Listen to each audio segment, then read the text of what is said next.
welcome with Rob Peoni to join us here. Rob, thank you for joining us on the very first blog. No problem. Thanks for having me, man. I'm excited to see what indiENGAGE is all about in the next few months. Great. We're excited too. So in case you don't know who Rob is, you can find him at Twitter at Thought on Tracks. He is the creator of Thought on Tracks blog, contributor to Musical Family Tree, and also a cool little blog that I guess you could call it a blog, Record Geeks. What would you call recordgeeks.com? Right now, it's just vinyl pressing reviews, and from the beginning, it was supposed to strictly be vinyl pressing reviews, but there's a chance when we overhaul the site in the next few months that it could open up to a blog kind of celebrating more of the vinyl culture type aspect to it, too, but we'll see. I got my fingers crossed. Yeah, well, it's a really cool blog, or cool site, I guess I should say. So if it's kind of the same format of, your pitchfork.com, but strictly vinyl, which is super cool. So check that out, recordgeeks.com. Also, too, Rob, if you want to touch on, for those who don't know, kind of what you do with Thought on Tracks, kind of how that came about, and then also introduce the listeners to Musical Family Tree who might not know. Sure. Yeah, so I started Thought on Tracks a couple of years ago, pretty much just looking for an avenue to get my writing out there. I was a journalism major by trade, and I needed to get my writing out there in some capacity, and I'm really passionate about music, so I started Thought on Tracks just as an effort to get my voice out there in some way, shape, or form.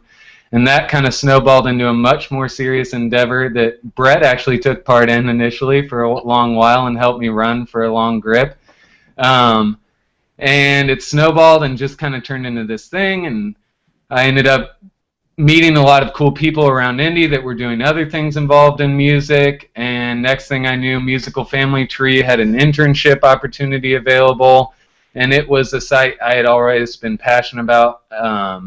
They do a great job just focusing solely on Indiana music, and so I just wanted to get involved in any way, shape, or form that I could.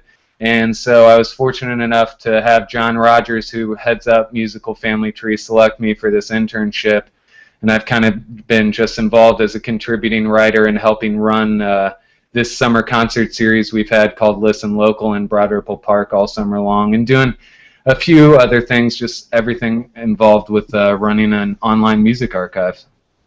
Yeah, and for those who haven't checked it out, if you want to know anything to do with any Indiana musician almost ever, that's your place. Go there. It's amazing. And you did a site overhaul this summer too, didn't you guys? Yeah. We were lucky. We had this really talented intern named Colin Ulan who helped us out.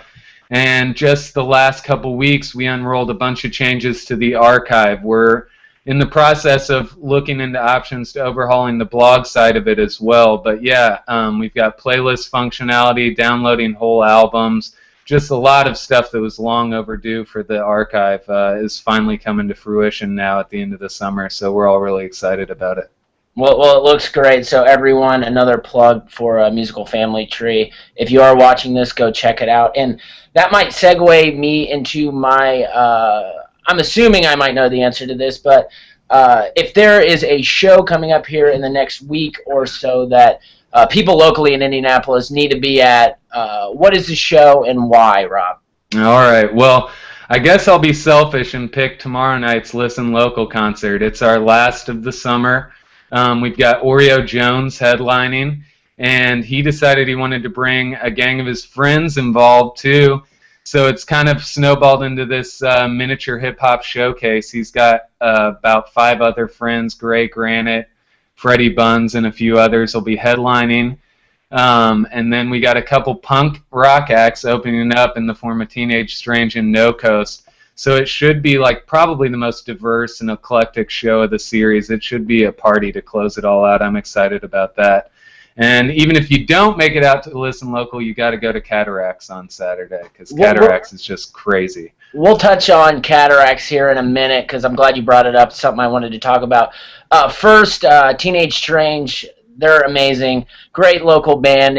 They play a lot around White Rabbit Radio Fountain Square area. So if you haven't checked those guys out, go see them. And Rob, for those who don't know who Oreo Jones is, how would you sum him up? How would you describe his live act? And also, too, I believe he had a tape that just came out. If you want to talk about that as well. He did. The tape is called Highway Hypnosis, and it was a collaboration with David Moose Adamson, DMA, who was the former frontman of Jukebox. It's pretty awesome. It's pretty different from the other stuff that he's done. And that's one of the things I love about Oreo. Is I wrote this preview post for our show this week, and I talked about how Oreo really is kind of like the glue. Like Indianapolis's music scene can seem pretty fractured at times, but Oreo is just kind of part and friends with everyone in this scene, it seems like. And one week he'll be hanging out in a traditional hip-hop showcase. The next he'll be down in Fountain Square taking in a bunch of punk rock. And he just kind of is this like glue between a bunch of the scenes. And so it's really been exciting to see him kind of come into his own and grab a hold of the spotlight in the last couple years. It's been fun to watch. And I also have to say, like rap music or don't, you got to go to the show if you're from Indianapolis. The guy reps the Pacers harder than probably anybody else in the city. So if you're a Pacers fan alone, go to the show. I'm sure you'll be cheering by the end of it. Right. And then Cataracts. Tell the folks what Cataracts is. I know you last year couldn't shut up about it, so maybe touch on last year's show, and then who are some acts that you're pumped to see this year? Sure. Yeah. Cataracts. What to say about Cataracts? It started as this kind of impromptu house show a couple of years ago, and I wasn't at the first year, but I was at last year. And last year, so it's at about the past 2 years, it's been at 5 different houses in the Fountain Square neighborhood off of Morris Street. And last year, I think they were expecting a few hundred people to show up. It was well over 1,000. And so you had people just on balconies, on rooftops, just people coming out of the woodwork from every different direction.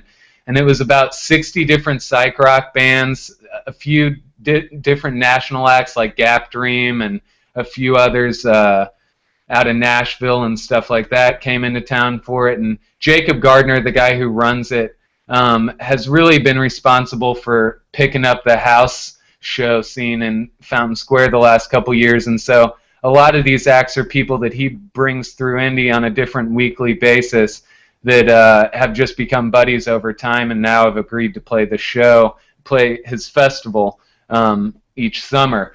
So this summer, it was originally going to be at Fountain Square Brewery, but they just found out this week that it's going to actually end up down at Garfield Park. So I'm excited to see. It'll definitely be a change of pace from the house shows to the pastoral setting of Garfield Park. But they got an awesome stage over there. They're still going to do 4 multiple stages. It should be a really sweet deal. I'm excited to see it kind of legitimize itself this year. Well, I'm glad I brought you on, because I had no idea of the change. I would have showed up at Fountain Square Brewery, not seen any bands, but probably stayed to have a few beers. So yeah, they just kind of the neighborhood and police, I think, decided that it was getting too big for the neighborhood plan that they had going. So yeah, it's been moved down to Garfield Park, but I think that might end up being a better location for it anyway. So we'll see how it all turns out. And now, just to end on that, name a band everyone who goes down to Cataracts has to see. Who are you most excited for? There's a couple. Cave is a band out of Chicago that I'm really excited about. And then Bitchin' Bajas is this other band I had actually caught at one of Jacob's house shows earlier this year. And they just set up this, it looks like they're running like a telephone operation system of synthesizers, and it's just these 2 guys staring at each other making the weirdest beats you've never heard of. But it's a really fun time. And then there's countless local awesome Indiana acts that are going to be there. Apache Dropouts, definitely a can't-miss show. And there's a lot of others that are great, too. Awesome. So everybody get down to Cataracts, Garfield Park. It's going to be an awesome time. How many bands is that total? Do you know? I think it's under 50 this year, I want to say.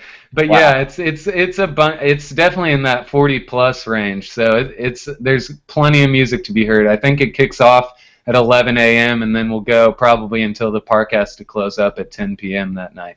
Awesome, awesome. And the last kind of musical thing I want to touch on, just kind of gently, I saw you put up a post of your favorite. You had a Warm Fest Oh playlist, yeah. and Warm Fest is going on, and our good friends at My Old Kentucky Blog are putting that on. MOKB presents. It's really cool. I think one of the first music fests to go on here in Indianapolis, outside of Cataracts. A lot of cool acts in there. If someone's checking out your playlist, who do they have to turn to? Who'd you put at the top of that playlist right now? Oh man, there's a bunch of people. Yeah, the playlist I made for MFT was all the local acts on the bill, and as again, being an MFT guy, you can't go wrong with any of those. But yeah, there's a bunch of great acts, and I completely agree with what you said. It's been a long time coming for Indy to take this next step and kind of move towards a bigger festival model. And I think they got the right people running it. It goes for a great cause to support White River arts and music. And so yeah, it's going to be over Labor Day weekend. I think it's awesome that it's a Saturday, Sunday, Monday deal over that weekend instead of having to rush out of work on Friday to try to get there. But yeah, there's just a bunch of great local acts. The Pieces are reuniting after a really long Oh time and wow, playing yeah. that show, so I'm excited about that. But yeah, there's a bunch of great acts on that lineup. Awesome, awesome. And I'm sure in the next episode with whoever it is, haven't decided yet. So Rob, again, you're the first one. So I'm happy feel to be the honored. guinea pig, brother.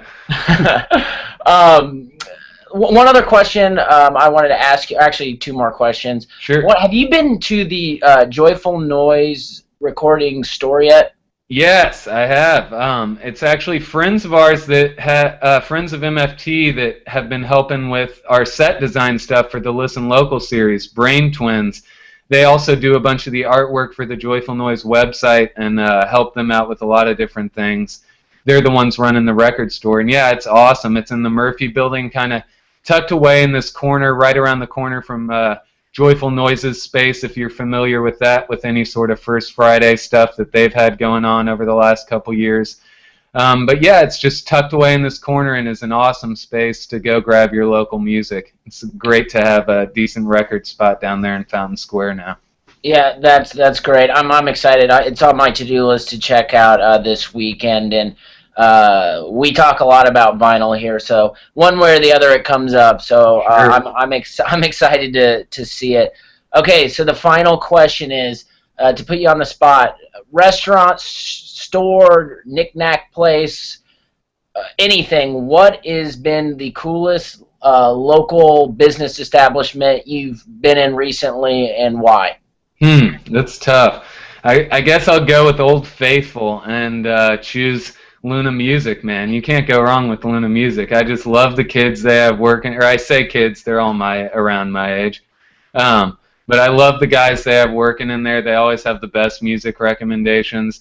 They're great to follow on social media if you're a big fan of vinyl porn like I and probably Brett is. They come with great pictures of their latest releases and all that stuff. So Luna Music's just an institution. I think it's one of the best record stores in the Midwest, if not the country. So it's awesome that we have it right here in just south of Broad Ripple off 52nd and College. I will 100% agree, and it's awesome that you have friends around the Midwest that when they hit Indianapolis, the first thing you got to do is go to Luna Music, and you ask them why is because we can't get these records where we live. So that's pretty cool. And It's again, a good feeling. it is. And again, to echo off the staff is amazing. You go in there, they're like your buddies.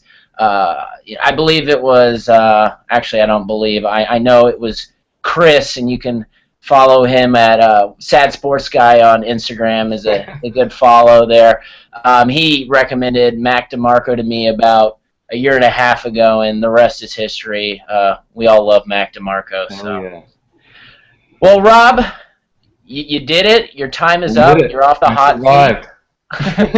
You survived. I guess it wasn't a complete train wreck. I don't think. I think we got some good content. So thanks again for joining. Yeah, no problem, brother. Happy to do it. Yeah, and there'll be links to Rob's stuff, Musical Family Tree, Record Geeks, Thought on Tracks, on the blog post. And again, shoot Rob some tweets. He'll get back to you at Thought on Tracks on Twitter. But thanks again, Rob, for making the first blog post on indiENGAGE somewhat successful.